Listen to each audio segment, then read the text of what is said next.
Investir en France, quelles sont les grandes métropoles où il est encore temps d'acheter? On va vous apporter des pistes hyper concrètes avec Karl Toussaint Duvas, le cofondateur du Tour de France de l'immobilier. Bonjour Karl. Bonjour Guillaume. Aujourd'hui, vous nous proposez un match entre deux ports, l'un des deux grands ports de France, Le Havre et Marseille. Laquelle de ces deux villes privilégiées pour investir? Vous les avez comparées sur une vingtaine de critères, comme d'habitude. D'abord, pourquoi ce choix-là? Pourquoi ce match entre Le Havre et Marseille? Au départ, le choix, il est évidemment de comparer nos deux ports, principaux ports. Marseille, premier port de France, Le Havre, deuxième. Donc on se dit comment ces villes qui ont construit leur économie sur la mer se défendent aujourd'hui à l'aune de 2018. Évidemment, le match, c'est un peu David contre Goliath. Marseille, c'est la deuxième plus grande ville de France. Le Havre n'est que 11e. Mais Le Havre va réserver de belles surprises, vous allez voir. Le Havre va réserver de belles surprises. Vous les avez comparées, on le disait, sur une vingtaine de critères objectifs. Et alors, laquelle de ces deux villes doit-on conseiller ressort comme celle où il faut privilégier un investissement? Plutôt Le Havre ou plutôt Marseille? Alors, le match fait ressortir Marseille gagnant, 11,2 sur 20, Le Havre 8,7, donc ce ne sont pas des bons scores en soi. Donc évidemment, le Marseille est devant Le Havre. Mais ce qui est intéressant, c'est le prix des marchés, le prix de marché actuel au Havre, qui est très en deçà de ce qu'il devrait être normalement. Et c'est en cela que Le Havre peut représenter une vraie opportunité d'investissement avec un vrai pari, un peu, c'est le bitcoin de l'immobilier pour 2018, Le Havre. Wow, c'est risqué. c'est risqué, là. Justement, c'est exactement ça, c'est risqué. C'est-à-dire que j'ai des prix au Havre qui sont 30-40% en dessous de ce qu'ils devraient être à une ville équivalente. Si je compare Le Havre à Rennes, par exemple, qui est la 10e ville de France, les prix au mètre carré à Rennes, c'est 3-4 000 du mètre. Au Havre, c'est 1600-1700 euros. Donc j'ai un potentiel de revalorisation très important. Et pourquoi? Parce qu'il y a un alignement de planètes au Havre. Le maire du Havre, c'est le Premier ministre, Édouard Philippe. Début octobre, le président Emmanuel Macron, dans une conférence sur le Grand Paris, disait « Il ne peut pas y avoir de Grand Paris sans le port du Havre ». Donc il y a un message très clair qui est envoyé à son copain Édouard Philippe. Oui, parce que la réflexion d'Emmanuel Macron, c'est de se dire qu'il n'y a pas de grande capitale mondiale ou peu qui ne soit pas reliée à un port directement, ou qui ne soit pas elle-même un port. Et donc l'idée d'Emmanuel Macron, c'est de relier davantage Paris au Havre. Et Le Havre pourrait en profiter, c'est votre idée. C'est le pari qu'on peut faire pour celles et ceux qui pensent que le projet du Grand Paris peut se concrétiser.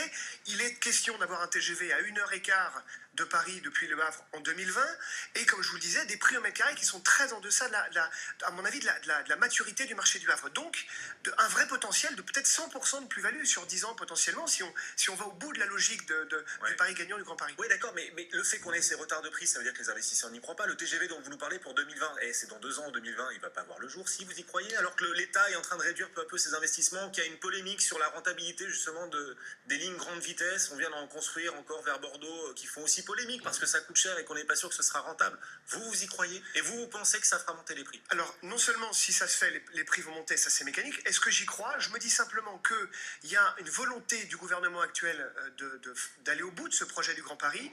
Et Paris et la région Île-de-France va avoir besoin de son port. Et Le Havre est tout désigné. Si ça se fait, c'est que c'est gagnant pour Le Havre.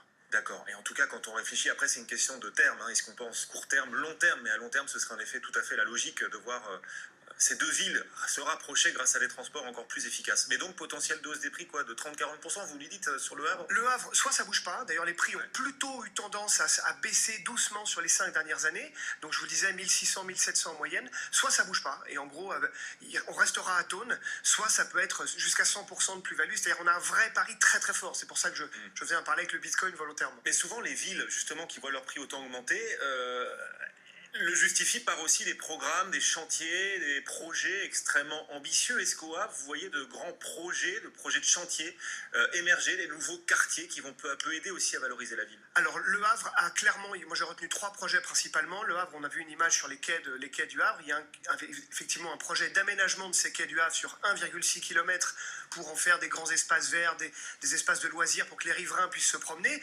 Coût de l'opération 33 millions, donc ce sont des investissements assez modestes à l'échelle de la ville évidemment. Et puis, 3 projets principalement immobiliers. Le projet sur l'îlot Tellier, qui est dans l'hypercentre du Havre, vraiment sur le port. En face, la presqu'île Frissard. Ces 2 espaces sur 5-6 hectares vont construire 900 logements.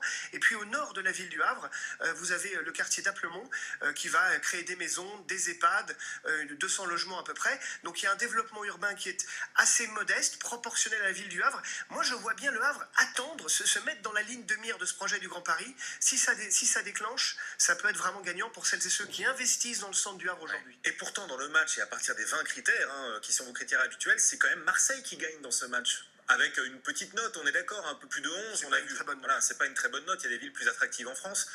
Marseille, pour ceux qui souhaiteraient quand même y investir, quels sont ses atouts, puis aussi ses points faibles? Alors, Marseille, je vais vous parler d'un projet absolument emblématique qui signe la signature vraiment de la ville et sa volonté de construire la ville de demain. Il y a eu d'abord un projet urbain qui a été terminé là, il y a quelques semaines, qui était le projet de la L2. Donc c'est une rocade, un périphérique que les Marseillais attendaient depuis des années, parce que le centre-ville de Marseille est complètement engorgé le matin avec le trafic. Donc cette parcelle de 10 km qui relie le nord de Marseille à l'est va permettre à 100 000 voitures tous les jours d'emprunter cette voie et de circuler. Donc ça, pour la fluidité et la qualité de vie au sein même de Marseille, ça c'est important. Le projet hyper important de Marseille, c'est un projet qui s'appelle Smartseille, qui est à l'entrée, Smartseille, voilà, qui est à l'entrée de la ville de Marseille, qui est en fait la construction d'une écocité.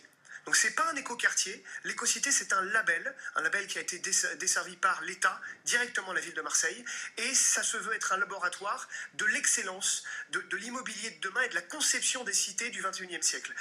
Donc il y a 3 hectares de surface qui vont être exploités, il y a des immeubles, 6 immeubles qui vont être construits avec des centaines de logements, de bureaux, etc.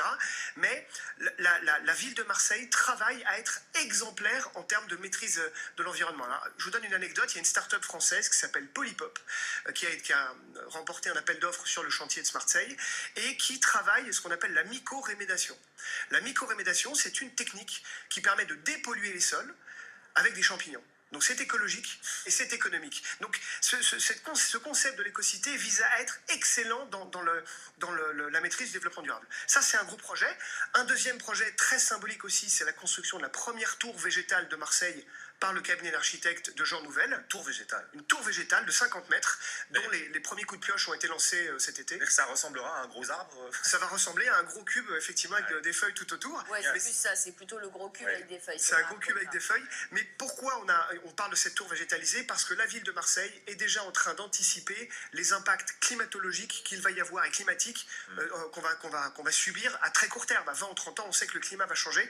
Et ces tours-là sont l'image de ce qu'on veut donner à la ville de demain. Ouais, des tours beaucoup plus économes, en énergie notamment. Qu'on dit passives, c'est-à-dire qui ne consomment plus d'énergie, qui ne produisent moins de CO2. Bon, vous nous avez dit pourquoi pas regarder donc Marseille, il y a des projets donc spécifiquement certains quartiers. Le Havre qui pourrait être la bonne surprise des prochaines années ou des prochaines décennies. Voilà, c'est qui tout double en fonction de l'avancée des projets de TGV, notamment entre Paris et Le Havre, et là-dessus il peut y avoir débat.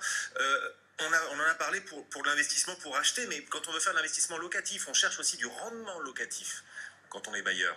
Ces deux villes, elles sont intéressantes là-dessus sur le rendement locatif? Alors, vous avez des spreads, vous avez des écarts de rentabilité qui laissent en gros le choix à chacun de se positionner sur le marché, du plus sécuritaire au plus dynamique, si vous permettez la métaphore. J'imagine que Le Havre, les rendements sont plus intéressants, mais beaucoup moins sécures, et inversement Marseille. Exactement, Marie, c'est-à-dire qu'au Havre, on peut aller jusqu'à 11% de rendement locatif, ce qui est beaucoup. Alors, en gros, dans le centre du Havre, du côté du port, je vais commencer à 4,5, donc des rendements tout à fait classiques. Et quand je monte vers le nord, vers le nord-est, quand je passe de l'autre côté du boulevard Leningrad, là je vais avoir du 8, du 9, du 10, du 11% de rentabilité. En revanche, j'ai 21% de chômage au Havre, donc un risque locatif qui est plus important. Il faut faire attention à ça. On est sur des villes qui ont une population de chômeurs plus importante que la moyenne. Dernière question, quand on achète un logement, on épouse aussi des impôts locaux qu'on doit payer chaque année régulièrement, leur être fidèle. En ce cas, ils n'oublient pas de l'être avec nous. Ils sont élevés ces impôts locaux au Havre et à Marseille? Non, ils sont élevés de manière générale, surtout la montée qui est complètement folle ces dernières années, avec le fait que l'État soit sorti des régions. Les régions ont fait monter leur budget. 1300 € en moyenne pour une taxe foncière au Havre, donc c'est élevé. 996 à Marseille, mais au Havre comme à Marseille, c'est plus 15% d'augmentation sur les 5 dernières années, donc ça pique un petit peu. Merci beaucoup. Voilà, ce match remporté par Marseille face au Havre, mais vous nous dites risque de bonnes surprises spectaculaires éventuelles au Havre. Pas mal, risque de bonnes surprises. Risque de bonnes surprises. Ah oui, mais on en parle souvent de ça sur les marchés, les risques de bonnes surprises. Prendre les contre-pieds par le bon bout. Merci beaucoup Karl Toussaint Duvaz d'être venu nous voir, le cofondateur du Tour de France de l'immobilier, régulièrement avec nous sur BFM, et Marie Cœur de Roy qu'on retrouve demain À demain pour de nouvelles idées.